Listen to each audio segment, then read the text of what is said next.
Olá, caros irmãos da Associação Beneficente Espírita Bezerra de Menezes, a nossa amada ABBM.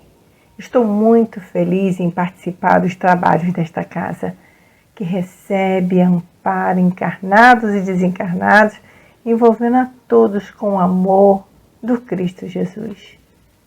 Agradeço a Deus a oportunidade de estarmos reunidos em pensamento, em boas vibrações. E agradeço a casa pelo carinhoso convite. Quero parabenizar também pela iniciativa da homenagem a Allan Kardec, que no dia 3 de outubro de 1804 renasce no planeta Terra para cumprir sua magnífica missão, a de organizar didaticamente a doutrina espírita, o Consolador prometido por Jesus. Vamos apresentar a página, que é uma mensagem de Emmanuel, intitulada Fenômeno Mediúnico, contida no livro Religião dos Espíritos, psicografia de Francisco Cândido Xavier. O fenômeno mediúnico é de todos os tempos, e ocioso seria mostrar, num estudo simples, o papel que lhe cabe na gênese de todos os caminhos religiosos. Importa notar, porém, que os povos primitivos, sentindo a influência dos desencarnados a lhes pesar no orçamento psíquico, promovem medidas com que supõem garantir-lhes segurança e tranquilidade no reino da morte. Egípcios, assírios caldeus, gregos, israelitas e romanos prestam-lhes homenagens e considerações. E para vê-los e ouvi-los, conservam consigo certa classe de iniciados característicos.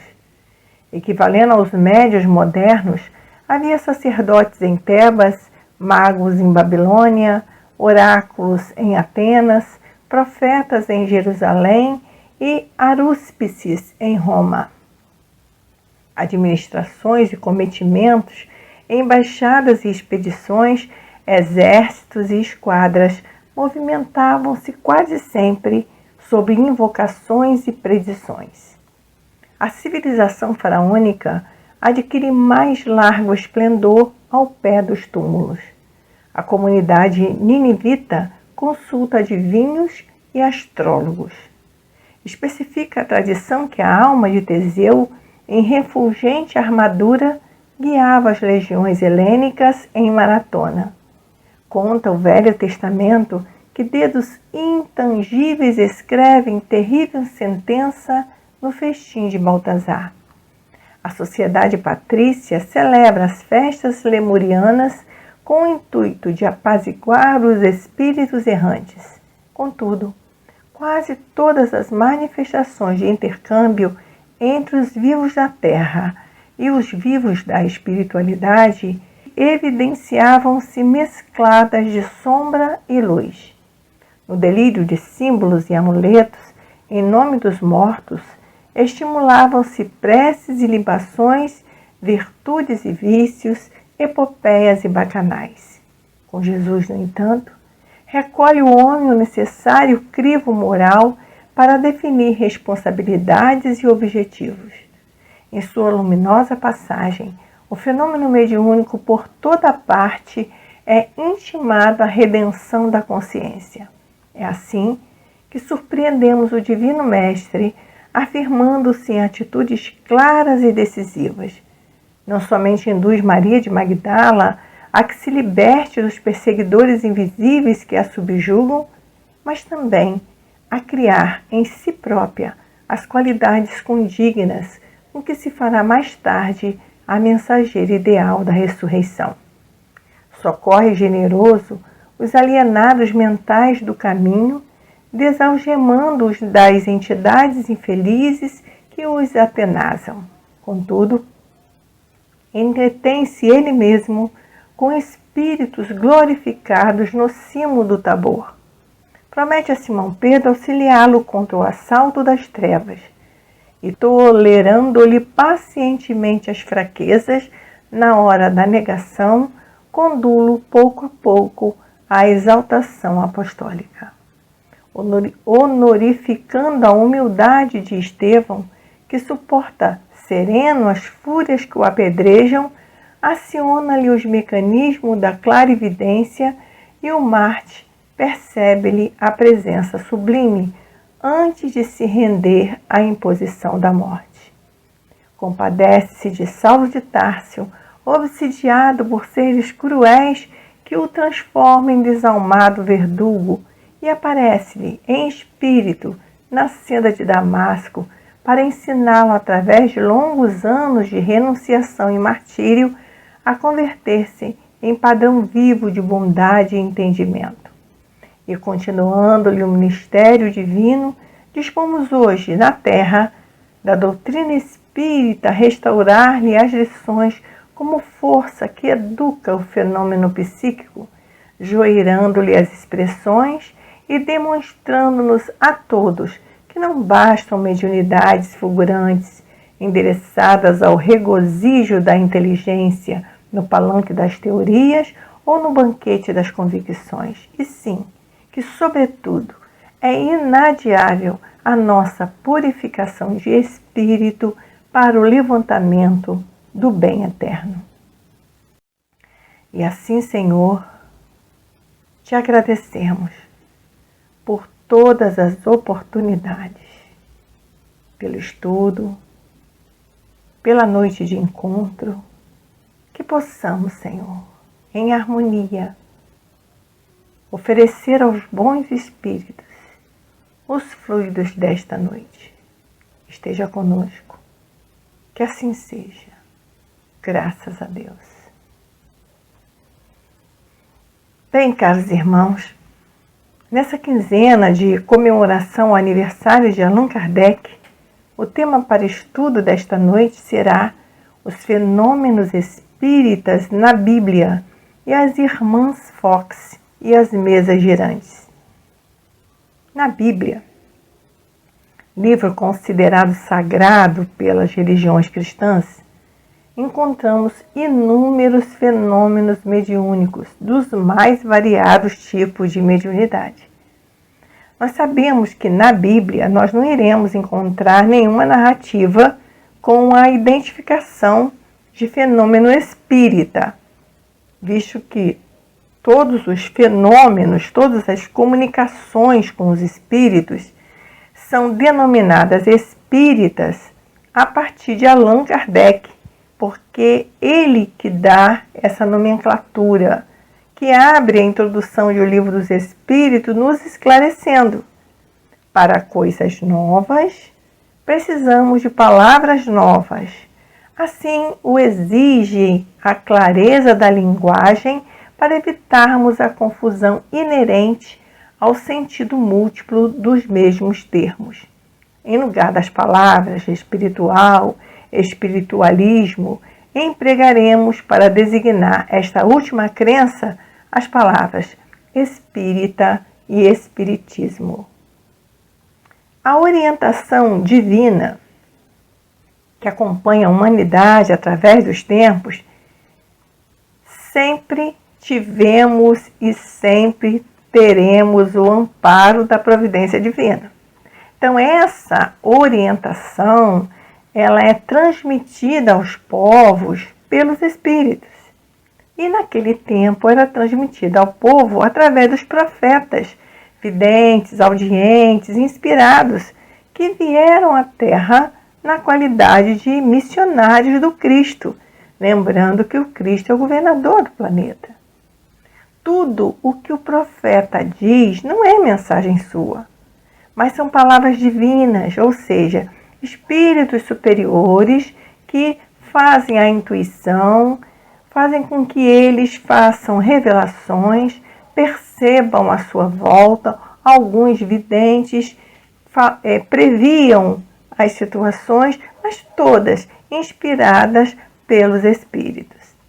Nós vamos destacar no Antigo Testamento Moisés e o Decálogo. Analisando sob a luz do Espiritismo, Moisés era médium, isto é, era um intermediário entre a vontade divina e a liderança daquele povo de Israel, ainda de costumes rudimentares, às vezes até bárbaros. O médium Moisés, que era o profeta da primeira revelação, tinha a missão de revelar a existência de um Deus único.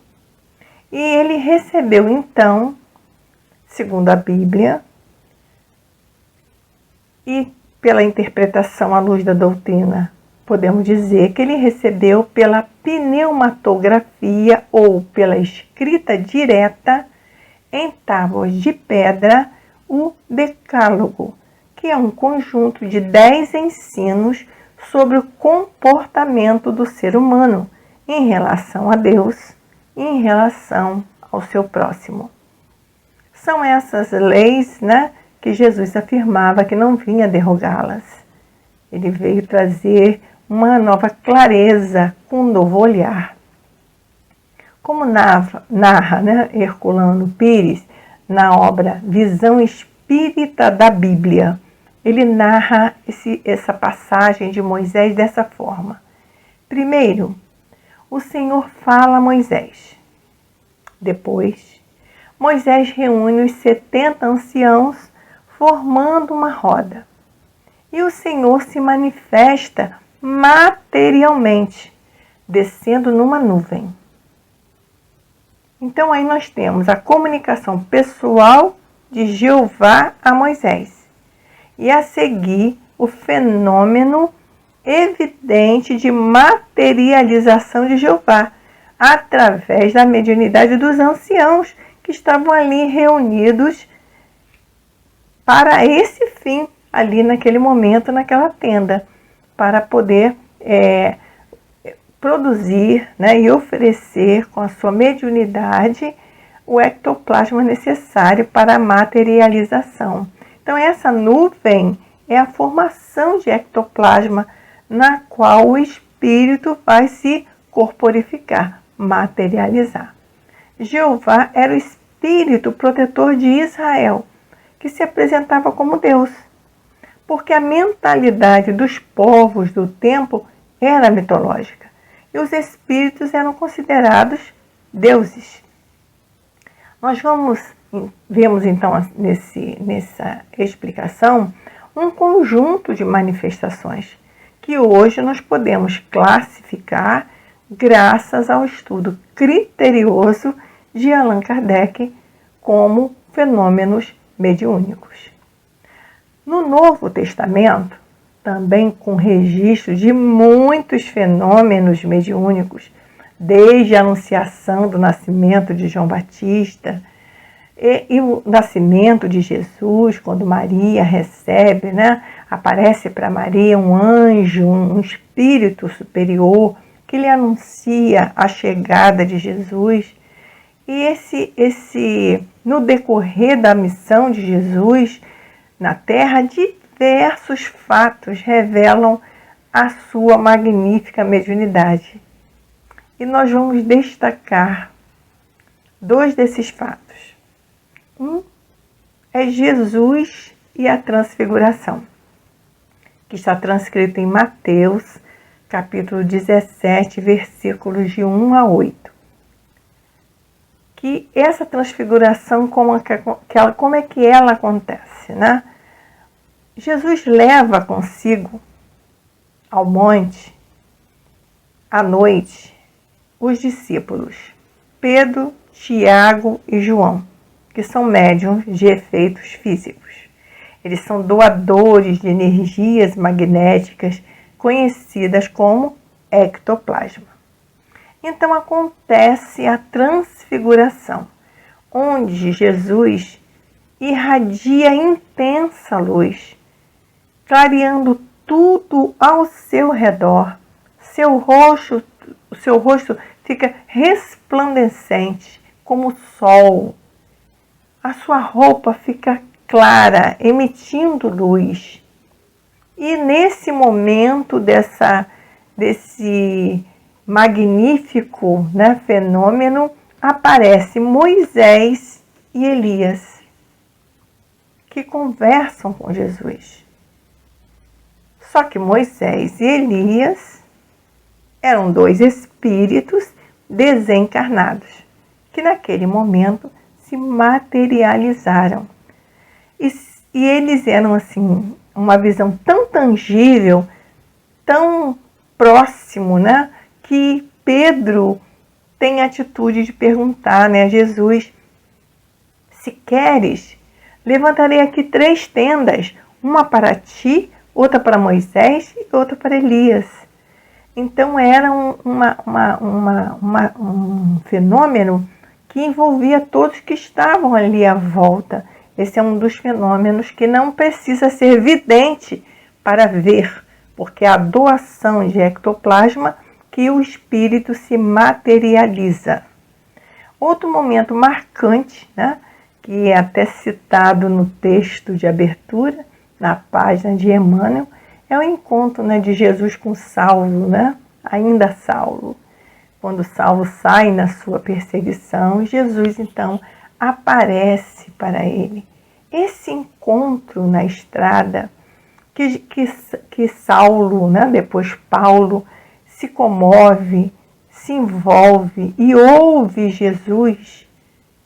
E aqueles homens que acompanhavam Saulo de Tarso também ouvem Jesus. Só que eles não veem ninguém.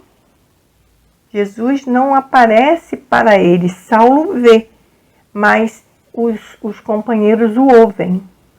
Então, esse fenômeno, hoje, né, a gente pode entender como de voz direta. Jesus falou diretamente a Paulo. Então, esses fenômenos, né, que aconteceram, que são registrados na Bíblia, faz com que a gente faça essa reflexão hoje, com esse conhecimento que já possuímos, que nós podemos dizer que a mediunidade é o principal fenômeno existente na Bíblia.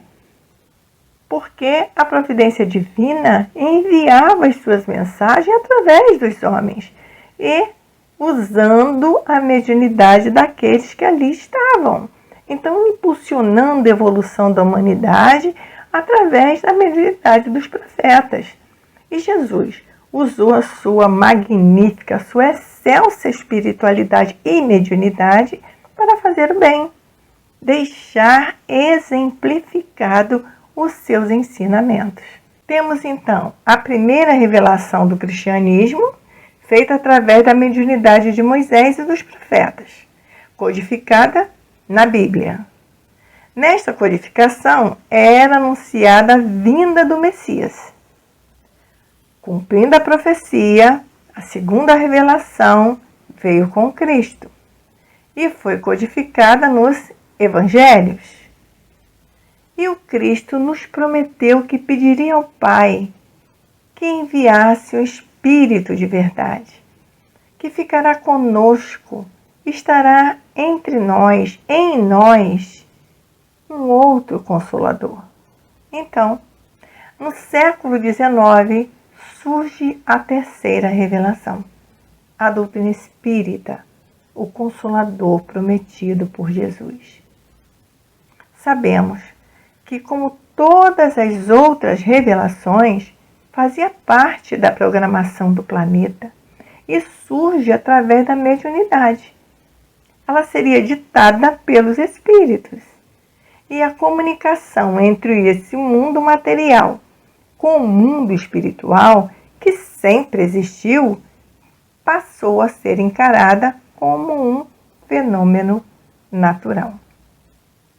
Vamos conhecer um pouquinho dessa história, extraída da obra O Fenômeno Espírita, de Gabriel Delany, que nos narra assim, e nós vamos fazendo algumas interferências. Em meados do século XIX, surge na América fenômenos que causaram forte impacto na opinião pública e no mundo intelectual daquela época. Os fenômenos de Hydesville, que posteriormente, com as mesas girantes, contribuíram para o surgimento do Espiritismo. No ano de 1847, em Hydesville era uma pequena cidade no estado de Nova York. Numa casa simples, morava a família Fox, formada pelo casal John e Margaret, e duas filhas, Margaret de 10 anos e Kate de 7 anos. O casal tinha uma terceira filha, Leah, que era casada e não morava nesta casa. De repente, em alguns momentos, começaram a surgir sons estranhos, barulhos, perturbações com ruídos no assoalho, nas paredes, e eles iam aumentando de intensidade, com tanta insistência que a família já não conseguia nem mais repousar, já estava incomodando a vida, o cotidiano daquela família. Então eles foram pedindo ajuda, pesquisando os ruídos, envolve as pessoas à sua volta, sem sucesso. Ninguém conseguia descobrir o motivo. E num certo momento, né, dessa agonia que eles estavam, exatamente no dia 31 de março de 1848, as pancadas já estavam assim muito persistentes. As filhas do casal, tanto a Margaret e a Kate, junto com a irmã mais velha, Leah, começaram a comunicar-se com aquele som, com aquela coisa que fazia ruído, que elas achavam que era o diabo. Tinha na narrativa, chamavam de pé rachado, que se referia ao diabo. Kate batia palmas e se ouviam pancadas em número igual ao das palmas. Ela vamos dizer assim, estimulou o espírito a respondê-la, né? E começou a sugerir que ele fizesse o retorno. E ele respondeu. Margaret começou a contar, numerando, e as pancadas vinham correspondendo à numeração que ela fazia. Então, ela perguntou se o causador daquelas batidas era um espírito. E se fosse, deveria responder com 2 batidas. Assim, o espírito respondeu, confirmando a pergunta que ela estava fazendo, confirmando que realmente ele era um espírito. Então ela perguntou se o espírito fora assassinado naquela casa. Porque diante de todas aquelas situações, já tinha surgido alguma conversa sobre esse assunto, que ali morava uma pessoa que havia sido assassinado e tal. Então ela perguntou se ele havia sido assassinado ali naquela casa. E também foi confirmado com 2 batidas bem fortes. Mais tarde, depois de conseguirem um diálogo mais fluente, o espírito se identificou como o senhor Charles Rosma. E ele indicou onde estavam seus restos mortais na casa. Estava numa adega. E esses restos mortais foram encontrados, confirmando a veracidade daquela comunicação. No decorrer dessas comunicações, né, com esse espírito, várias pessoas estavam envolvidas. Imagina um caso numa cidade pequena, um caso considerado excepcional, né? Atraiu a vizinhança, médicos, policiais, todos queriam vir dar a sua opinião, querer descobrir o que estava vendo. E um dos vizinhos teve a ideia de nomear em voz alta as letras do alfabeto. Então o espírito respondia com as pancadas na letra adequada. E aí eles iam formando, né, palavras e sentenças. Esse processo, né, é chamado telegrafia espiritual, que também foi aplicado posteriormente nas mesas girantes. Após essas comunicações, as irmãs Fox começaram a se apresentar como um fenômeno, né? Porque elas eram as médiums. Então, elas permitiam, davam condições ao espírito de comunicar-se. Então, elas começaram a se apresentar em público. Então, teve uma apresentação num salão de uma cidade próxima, na cidade de Rochester. Então, começaram a avaliar aquelas informações que elas davam, mas eram consideradas verdadeiras aquelas manifestações. Mas é claro que causaram um tumulto, né? A gente pode imaginar, né, se hoje a gente ainda tem preconceitos, algumas situações em relação à mediunidade, imagine aquela época sem saber nem o que estava acontecendo direito. Era bem complexo. E o que aconteceu com esta situação? Elas começaram a ser perseguidas, né, as pessoas começaram a temer a presença delas, criando uma situação mesmo bem complexa para as meninas, para as mulheres daquela família, né? Todas 3 mulheres daquela família. Mas nós sabemos, né, que tudo que cria tumulto, gira confronto, gira, vamos dizer assim, concordâncias e discordâncias, cria-se adeptos. Chama as pessoas, uns pela curiosidade, outros por já terem algum experimento, outros por se sentirem atraídos porque também percebem alguma coisa, mas não têm condições ainda de compreensão. A situação que tornou-se um grupo de pessoas, e segundo a narrativa de Gabriel Delany, em pouco tempo havia milhares de seguidores do espiritualismo moderno nos Estados Unidos. E, logicamente, com essa situação, né, o fenômeno deixou de ser só ouvido nas paredes e nos assoalhos, e se começou a passar a ouvir na mesa. Então as pessoas já se reuniam na mesa, porque acontece o primeiro, e não foi o único, houve outros casos que as pessoas começaram a revelar, né, aquelas situações.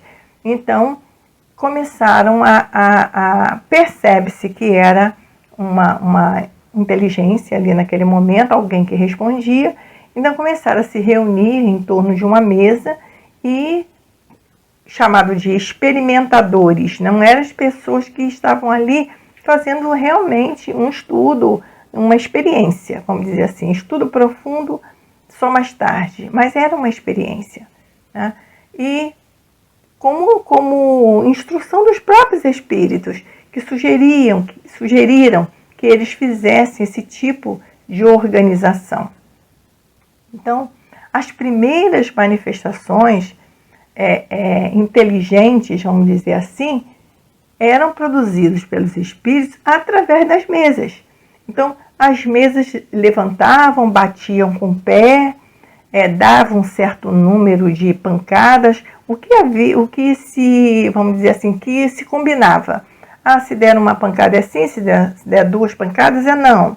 Então acontecia, se fosse essa combinação, a mesa ia respondendo de forma simples, assim, né, sim ou não, e ia colocando, respondendo as perguntas que se fazia naquela roda de curiosos ou de experimentadores. Então, depois começaram a ter respostas mais desenvolvidas, com auxílio das letras do alfabeto. Então, já começavam a fazer, hoje se a gente pegar na internet essas pesquisas, vai vendo essa evolução, né, do uso da resposta dos espíritos nessas mesas, né? Mas essa notícia, né, desses fenômenos chamados de misteriosos, né, que se produziam na América, suscitou lá na França muita curiosidade. E em pouco tempo, a experiência das mesas girantes eram comuns no país, usadas para interrogar futilidades. Era um passatempo, faziam parte de saraus, reuniões festivas. Então tinha um momento que se reuniam para fazer perguntas para os espíritos, né? Mas perguntas fúteis, sem nenhum sentido, que hoje a gente experimenta, né? Através da doutrina espírita.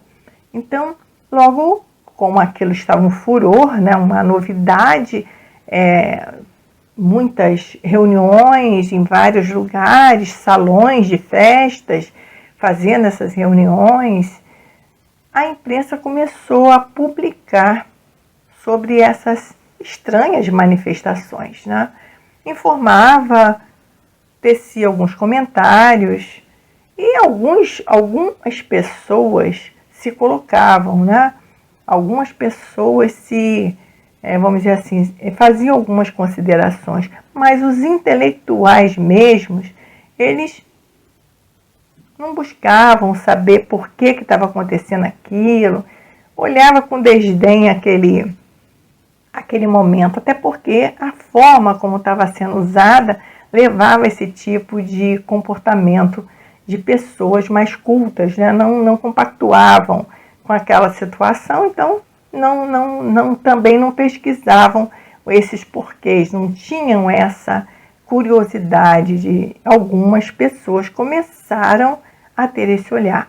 E a imprensa colaborou, porque começou também a ampliar essa divulgação em veículos de mais respeitabilidade, né, junto à comunidade, vamos dizer assim, junto aos intelectuais, né, provocando debate, controvérsias e observadores que menos superficiais, né, observadores que já começavam a querer saber como poderia acontecer aquela situação.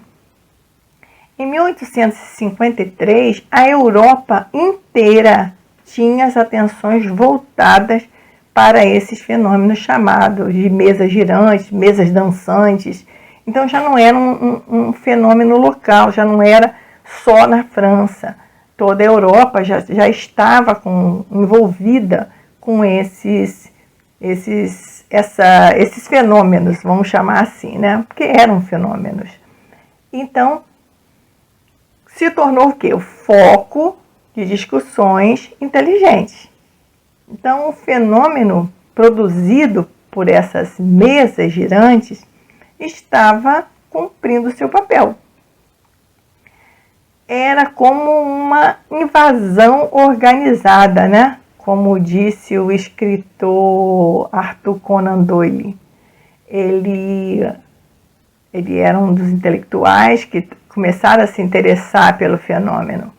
E ele disse que era uma invasão organizada. E nós sabemos que sim, era uma invasão organizada sim, porque foi programada pela providência divina, preparando a chegada de uma grande obra, preparando a chegada de algo que mudaria a humanidade, a visão de progresso para a humanidade. Então, os fenômenos de Hydesville, ocorridos lá no ano de 1848, e posteriormente os das mesas girantes, que revolucionaram a Europa, foram marcos importantes para o advento do Espiritismo. O professor Rivaio ouviu falar pela primeira vez sobre as mesas girantes em 1854. E, com todo o seu preparo intelectual e moral, ele conseguiu vislumbrar que havia uma lei, uma causa inteligente. E passou a estudar com seriedade e afinco. Evidentemente que não foi de imediato. Ele também tinha suas dúvidas, mas com o convite de intelectuais que ele confiava, ele começou né, participou de uma dessas reuniões e começou a observar, né, lembrando que o professor Rivaio, né, posteriormente Allan Kardec, ele estudava e tinha conhecimento de magnetismo, então ele já foi com esse olhar para ver se percebia algum envolvimento com essa ciência que é o magnetismo. Então, quando ele olha e percebe, né, começa a estudar, e ele resulta, né, no que nós já conhecemos de todo esse trabalho magnífico que fez. Mas começa então a despertar nele essa condição de compreensão de que não eram respostas que não tinham nenhum significado. Dependia da pergunta que se fizesse e de quem estivesse ali para responder. E isso posteriormente nós sabemos hoje, né, que existem vários tipos de espíritos, porque é só olhar para nós encarnados, né? Se os espíritos desencarnam, carregam consigo o seu tesouro, né, a sua conquista que fizeram aqui no momento de encarnados. Então, isso mais tarde, né? Porque naquele momento ele só percebe e percebe de uma forma magnífica que ali tinha uma inteligência. E passou então a se interessar por aquele fenômeno, né? E essa atitude de Kardec era o que a providência divina esperava do seu missionário, né? Kardec era um missionário.